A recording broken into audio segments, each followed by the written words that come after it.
नमस्कार, मी प्रीती। आवाज इंडियाच्या नवरात्री स्पेशल या कार्यक्रमात आपल्या सर्वांचं स्वागत आहे। नवरात्र उत्सवाचा आजचा तिसरा दिवस आहे। आज नवरात्र उत्सवाचा तिसरा दिवस असून हा दिवस देवी चंद्रघंटा यांना समर्पित आहे। देवीच्या या स्वरूपाची पूजा भक्तिभावाने केल्यास मनोकामना पूर्ण होतात असं मानलं जातं। यंदाचा तिसरा दिवस आणखीन खास आहे, कारण 24 आणि 25 सप्टेंबर हे दोन्ही दिवस तृतीय तिथी आहे। त्यामुळे भक्तांना देवीची उपासना करण्याची अधिक संधी मिळणार आहे। देवी चंद्रघंटा हे देवी दुर्गेचं तिसरं रूप आहे। भागवत पुराणानुसार तिचं स्वरूप अतिशय शांत, सौम्य आणि कल्याणकारी आहे। तिच्या कपाळावर अर्धचंद्रासारखी घंटा असल्यामुळे तिला चंद्रघंटा असं नाव प्राप्त झालं। या दिवशी देवीच्या सौम्य आणि प्रेमळ रूपाची पूजा केल्याने आत्मविश्वास वाढतो, मानसिक शांतता लाभते, सन्मान प्राप्त होतो, भौतिक सुख समृद्धी मिळते। चंद्रघंटा देवीची उपासना केल्याने भक्ताच्या जीवनातील अडचणी दूर होतात आणि यश प्राप्तीचा मार्ग मोकळा होतो। त्यामुळे नवरात्रीचा तिसरा दिवस आध्यात्मिक दृष्टी खूप महत्त्वाचा मानला जातो। नवरात्रीच्या तिसऱ्या दिवशी भक्त देवी चंद्रघंटा यांची पूजा करतात। देवी चंद्रघंटा यांचे आवडते रंग सोनेरी आणि पिवळा आहे। त्यामुळे या दिवशी भक्तांनी त्या रंगाचे कपडे घालून पूजा करावी। त्यांना सोनेरी किंवा पिवळ्या कपड्यांमध्ये साजरे केल्याने माताचे रूप तेजस्वी आणि भक्तांवर कृपाशील वाटते।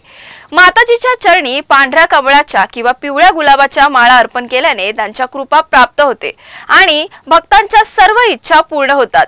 या फुलांचा वापर केल्याने पूजा अधिक शुभ आणि पवित्र होते। नैवेद्य म्हणून माता चंद्रघंटा यांना केशराची खीर, दुधापासून बनवलेल्या मिठाई, पंचामृत आणि साखरेची मिठाई अर्पण केली जाते। या नैवेद्याने भक्तांना आनंद, समृद्धी, शांती आणि आरोग्य लाभते। या विशेष विधीमुळे देवी चंद्रघंटा यांची कृपा अखंड राहते आणि भक्तांच्या जीवनात सुख समृद्धीची बरसात होते। देवी चंद्रघंटा हे हिंदू धर्मातील दुर्गा माता या नवरात्र पूजेमधील तिसरे रूप आहे। चंद्रघंटा म्हणजे चंद्राच्या घंटेसारखा असे कारण त्यांच्या कपाळावर घंटीच्या आकाराचा चंद्र आहे। देवी चंद्रघंटा अत्यंत सुंदर, तेजस्वी आणि शांत स्वरूपात दिसतात। त्यांच्या चेहऱ्यावर सौम्यता असून त्यांच्या शरीरावर तेजाची उजळणी असते। कपाळावर घंटीच्या आकाराचा चंद्र, हा चंद्र त्यांच्या नावाचा आणि स्वरूपाचा मुख्य वैशिष्ट्य आहे। त्यामुळेच त्यांना चंद्रघंटा असे नाव मिळाले। देवीकडे अनेक हात असतात, ज्यात ते विविध अस्त्रांनी सुसज्ज असतात। सामान्यतः ते त्रिशूळ, कमळ, पुस्तक, माला, धनुष्य आणि बाण धारण करताना दिसतात। या देवींचा तेजस्वी स्वरूप प्रेम आणि शक्ती यांचे एकत्रित रूप मानलं जातं। त्या भक्तांना सर्व अडचणींवर विजय मिळवून देतात। त्यांच्या आशीर्वादाने जीवनात समृद्धी, यश आणि संरक्षण प्राप्त होतं। देवी चंद्रघंटांची पूजा विशेषतः नवरात्राच्या तिसऱ्या दिवशी केली जाते। तृतीय तिथीला सूर्योदयाच्या आधी पूजा करावी अशी परंपरा आहे। विरार रेल्वे स्थानकाच्या पूर्वेला डोंगरावर वसलेले आई जीवदानी देवीचे मंदिर हे एक पवित्र, ऐतिहासिक आणि धार्मिक दृष्टिकोनातून अत्यंत महत्त्वाचे स्थान आहे। हे मंदिर डोंगरावर वसलेले असून तेथपर्यंत पोहोचण्यासाठी सुमारे 1400 पायऱ्या चढावे लागतात। या डोंगरावरून संपूर्ण विरार शहराचे विहंगम दृश्य दिसते। या मंदिराची पार्श्वभूमी महाभारत काळाशी जोडलेली आहे। अशी आख्यायिका आहे की पांडवांनी वनवासाच्या काळात या ठिकाणी वास्तव करून एका गुफेत देवीची स्थापना केली होती। त्यामुळे या डोंगराला पांडव डोंगरी असेही म्हटले जाते।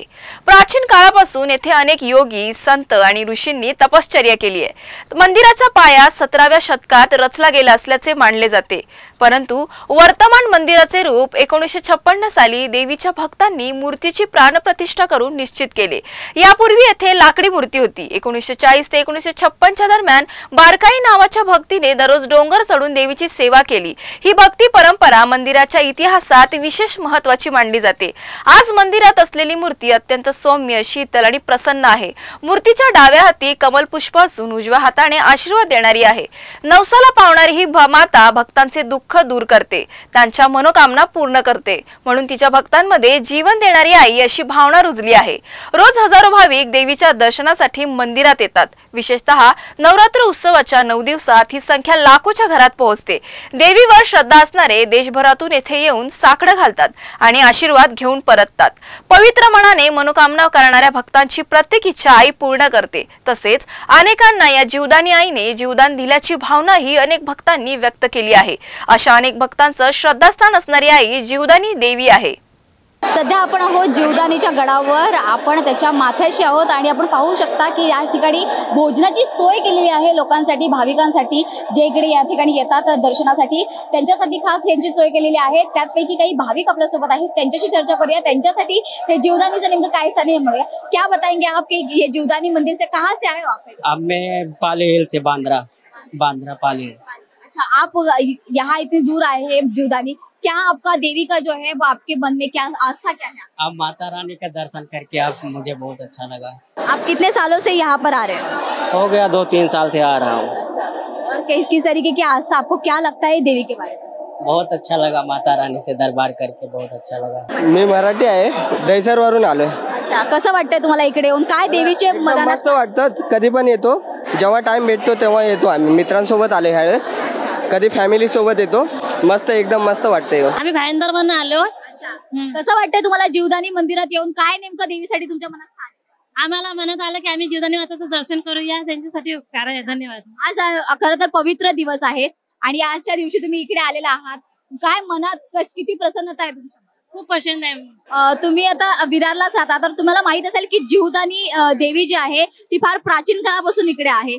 तुम्ही कधीपासून येता इकडे? आम्हाला आता किती वर्ष झाले हो? मी तर 10-12 वर्ष। काय नेमकं स्थान आहे तुमच्या मनात देवीसाठी? भरपूर शब्द आहे, म्हणजे असं काही बोललेलं आहे, आमची इच्छा पूर्ण झालेल्या आहे, इच्छा पूर्ण झाल्या आहे।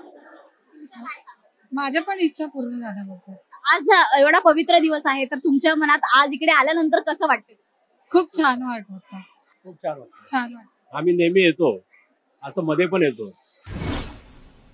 आजच्या नवरात्री स्पेशल कार्यक्रमात इथेच थांबत आहोत। पाहत रहा आवाज इंडिया मराठी।